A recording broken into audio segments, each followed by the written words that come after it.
ठाणे पालिकेला स्टेम प्राधिकरणाकडून होणारा पाणीपुरवठा अत्यावश्यक दुरुस्ती कामामुळे उद्या बंद। शहराच्या काही भागात 12 तास पाणीपुरवठा बंद। अंधेरी पश्चिम परिसरात येत्या गुरुवारी तब्बल 11 तासांसाठी पाणीपुरवठा बंद राहणार। गोखले पुलाखालील वांद्रे जलवाहिनीवरील दुरुस्ती कामासाठी पाणीपुरवठा बंद करण्यात येणार। मुंबईला पाणीपुरवठा करणाऱ्या धरण क्षेत्रात अद्यापही समाधानकारक पाऊस नाही। धरणात फक्त 8% पाणीसाठा शिल्लक।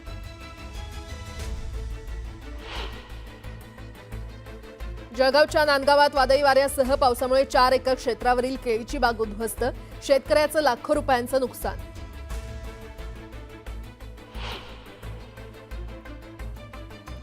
एसटी महामंडळाची मोठी योजना। सामान्य प्रवाशांच्या सहलीसाठी आता खासगी ट्रॅव्हल्सलाही परवानगी। खासगी टूर्स अँड ट्रॅव्हल्स कंपन्यांना एसटी सोबत संयुक्तपणे सहली आयोजित करता येणार। कात्रज डेअरीनं दूध विक्री दरात 2 रुपयांची वाढ करण्याचा घेतला निर्णय। वाहतूक आणि इतर खर्चातील वाढीमुळे दरवाढ। राज्यातील व्यावसायिक अभ्यासक्रमाच्या प्रवेशासाठीच्या MHT CET परीक्षेचा निकाल जाहीर। तब्बल 22 विद्यार्थ्यांना 100% मिळालं।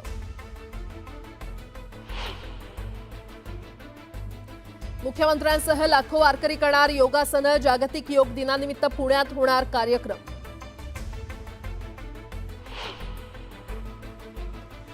केंद्र सरकारकडून 16व्या जनगणनेसाठी अधिसूचना जारी। 13,000 कोटी रुपयांचा खर्च येणार। 35 लाख कर्मचारी करणार जनगणनेचं काम।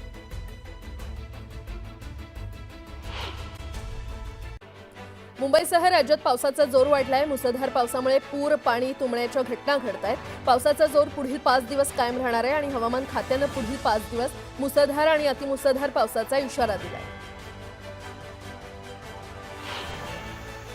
सोमवारी पावसानं दिवसभर मुंबईला चांगलंच झोडपून काढलं। या पावसामुळे बऱ्याच परिसरातील सखल भागात पाणी तुंबलं असून रस्ते वाहतुकीला फटका बसलाय। परिणामी महाराष्ट्रातील अंबा, कुंडलिका आणि पाताळगंगा या प्रमुख नद्या इशारा पातळीवरून वाहत आहेत। तसंच उल्हास नदीच्या पाणी पातळीत वाढ झाल्यानं सावधानतेचा इशारा देण्यात आला।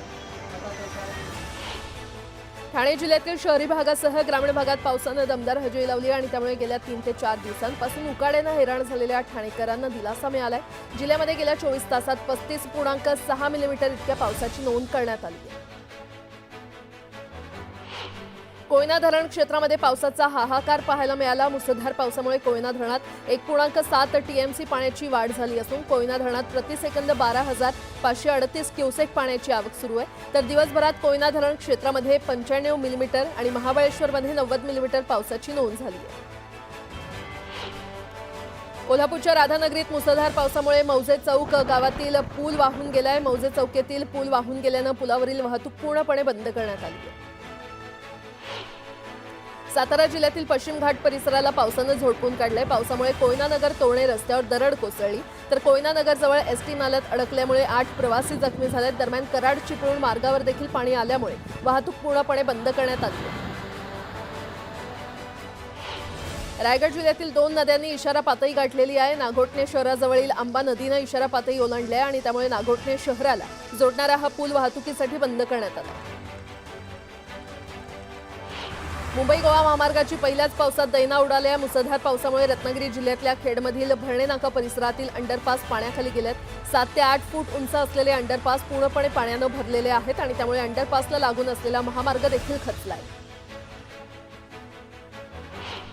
मुंबई गोवा महामार्गावरील कळमणी येथील रस्ता खचलाय। वाळंजवाडीतील ओढ्यावरील पुलाच्या दोन्ही बाजूच्या कठड्याला तडे जाऊन रस्ता खचू लागलाय आणि त्यामुळे मुंबईकडून गोव्याच्या दिशेनं जाणाऱ्या वाहतुकीला धोका निर्माण झालाय। संगमेश्वर तालुक्यातील मागजन बाजारपेठेतील पाणी 1.5 ते 2.25 फुटानं वाढलं। सद्यस्थितीमध्ये बाजारपेठेत 5.5 ते 6 फूट पाणी असून व्यापाऱ्यांचं सर्व सामान दुकानांमध्ये अडकलं। तर गड नदीचं पाणी बाजारपेठेत शिरल्यानं व्यापारी हवालदिल झाले। संगमेश्वरच्या धामणीतील एका घरात कमरे एवढं पाणी साचलं आणि त्यामुळे घरातील 4 ते 5 लोक आणि 2 लहान मुलं अडकली होती।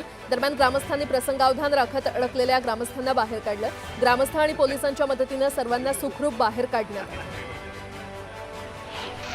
मुंबई गोवा महामार्गावरील संगमेश्वर शास्त्री पूल इथे दरड कोसळल्यामुळे महामार्ग बंद झाला। दरड कोसळून महामार्ग बंद होण्याची ही तिसरी वेळ आहे। दरम्यान येथील जमिनीला तडे गेल्यानं 3 घरांना धोका निर्माण झाला। सांगलीमध्ये 2 दिवसात मुसळधार पाऊस बरसल्यामुळे तासगावमधील येरळा नदीच्या पातळीत वाढ झालेली आहे आणि त्यामुळे तांदळे वस्तीवरील पूल हा पाण्याखाली गेलाय। हा पूल पार करताना मेंढरांचा कळप नदीमध्ये वाहून गेला। मेंढरांना वाचवताना मेंढपाळ देखील नदीत वाहून गेला। अखेर स्थानिकांच्या मदतीमुळे मेंढरू आणि मेंढपाळाला वाचवण्यात यश आलं। मुंबई गोवा महामार्गावरील परशुराम घाटातील संरक्षक भिंतीची माती पाण्याच्या प्रवाहात वाहून गेली आहे। दरम्यान डोंगरातून येणाऱ्या पाण्याच्या प्रवाहामुळे परशुराम घाटातील गॅबियन वॉल ढासळण्याची भीती व्यक्त होते। संगमेश्वरमध्ये मुसळधार पावसामुळे जमीन खचली। धामणी गोळवलीतील डोंगर भाग खचल्यामुळे डोंगराखाली असलेली विहीर मातीमुळे भरली तर डोंगराखाली असलेल्या पोफळीच्या बागेचं मोठं नुकसान झालं। रायगड जिल्ह्यात पावसाचा जोर कायम असून रायगड जिल्ह्यातल्या नद्या तुडुंब भरून वाहत आहेत आणि त्यामुळे नागरिकांना सतर्कतेचा इशारा देण्यात आलाय। हिंगोली शहरासह परिसरात जोरदार पावसानं हजेरी लावली। गेल्या 5 ते 6 दिवसांपासून दडी विश्रांती घेतलेल्या पावसानं पुन्हा हजेरी लावली आणि त्यामुळे आता पेरण्यांना गती मिळणार आहे।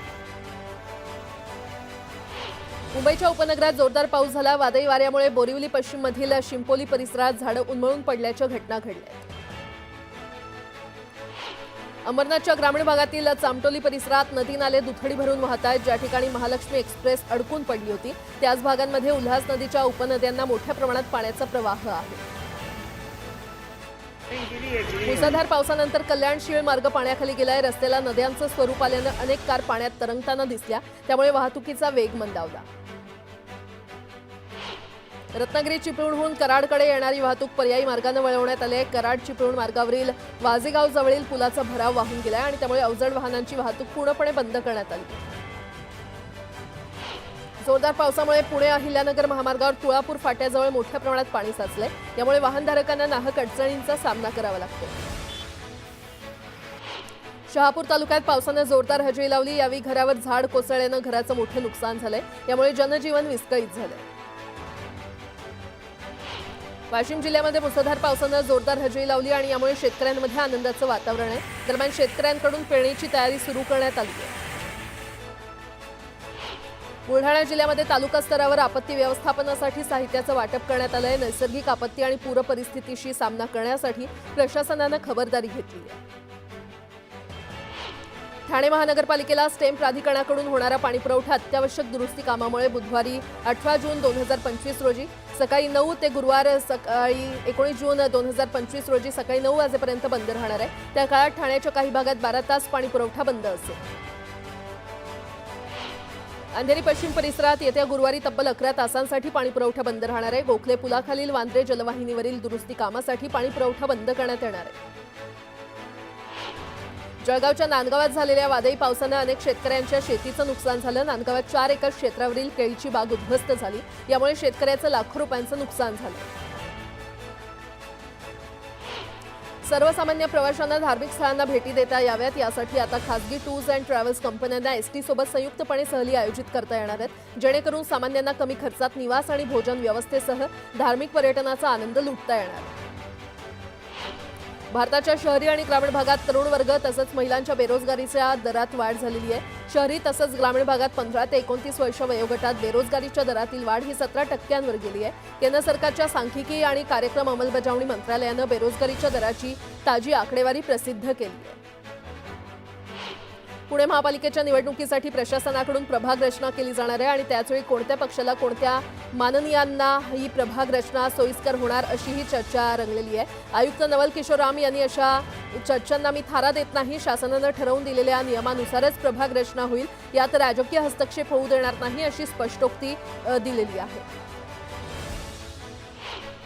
पुणे जिल्हा सहकारी दूध उत्पादक संघ कात्रज डेअरीनं दूध विक्री दरात 2 रुपयांची वाढ करण्याचा निर्णय घेतलाय। संघाच्या वाहतूक आणि इतर खर्चात वाढ झाल्यानं दूध विक्री दर वाढवणं क्रमप्राप्त झाल्यानं संघानं मध्यरात्रीपासून वाढ करण्याचा निर्णय घेतलाय। राज्यातील व्यावसायिक अभ्यासक्रमाच्या प्रवेशासाठी राज्य सामायिक प्रवेश कक्षानं घेतलेल्या MHT CET परीक्षेचा निकाल जाहीर झालाय। राज्यातील जवळपास 4,22,663 विद्यार्थ्यांनी ही परीक्षा दिली, तर तब्बल 22 विद्यार्थ्यांना 100% मिळालेले आहेत।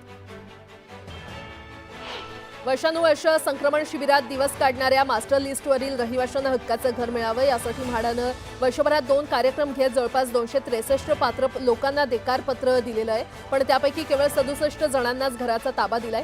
उर्वरित लोकांपैकी जवळपास 30 जणांनी अद्याप स्वीकृती पत्र दिलं नाही.